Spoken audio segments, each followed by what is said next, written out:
4 novembre 1966. Venezia vive una delle giornate più drammatiche della sua lunga storia. La marea, che aveva iniziato a salire nella notte, al mattino non si ritira e l'acqua, sospinta da un forte vento di scirocco, continua a crescere implacabile per tutto il giorno. La città è completamente allagata, mentre la violenta mareggiata che si abbatte sui litorali spazza via le spiagge e travolge in più punti le difese a mare del litorale. L'incubo finisce solo in serata, quando il vento si placa e l'acqua comincia lentamente a ritirarsi, lasciandosi alle spalle una laguna sconvolta. Per Venezia e gli altri centri abitati poteva essere la fine. L'acqua era salita sino ad 1,94 m. Mai nella storia veneziana era stata documentata una simile altezza. Da quel giorno l'acqua alta fa più paura. Pur senza raggiungere i livelli dell'alluvione del novembre 1966, altre acque alte eccezionali hanno colpito la città. 1,66 m nel 1979, 1,58 m nel 1986, 1,47 m nel 2002, 1,44 m nel 2000. Maree che indicano come Venezia e la sua laguna siano sempre più esposte all'azione del mare. Nell'ultimo secolo le acque alte si sono manifestate con maggior frequenza ed intensità, provocando danni e disagi, mentre il previsto aumento del livello marino fa temere per la sopravvivenza stessa dei centri lagunari.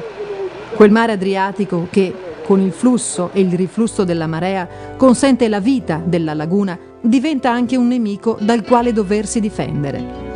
Già gli antichi idraulici veneziani, innalzando la muraglia in pietra d'Istria dei Murazzi, avevano cercato di opporsi alla violenza delle mareggiate, proteggendo le parti più fragili dei litorali. Ma dinanzi al problema delle acque alte nulla avevano potuto fare se non immaginare. Fermare la marea entrante alle bocche di porto senza alterare lo scambio idrico mare-laguna era un'impresa impossibile con le conoscenze e tecnologie dell'epoca.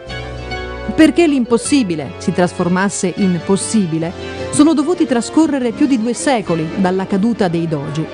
Nuovi saperi, materiali e tecniche hanno consentito agli ingegneri idraulici dei giorni nostri di progettare quell'opera ormai indispensabile per garantire un futuro a Venezia. In corso di realizzazione dal 2003, il sistema MOSE è destinato a proteggere la laguna dalle acque alte, assicurando un'efficace difesa anche in caso di eventi estremi e di un consistente aumento del livello del mare previsto nei prossimi 100 anni.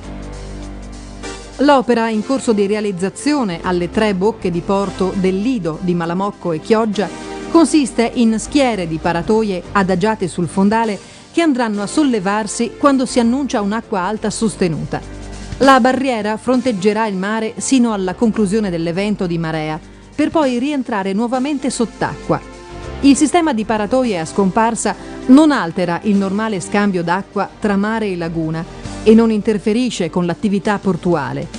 Porti rifugio e conche di navigazione consentiranno la navigazione anche quando le barriere saranno in funzione.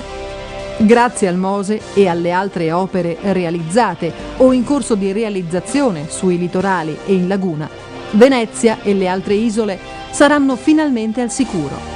L'alluvione del 66, gli angoscianti lamenti delle sirene, gli stivaloni, i disagi, i danni, l'incubo di un'altra acqua granda, tra qualche anno saranno solo un brutto ricordo.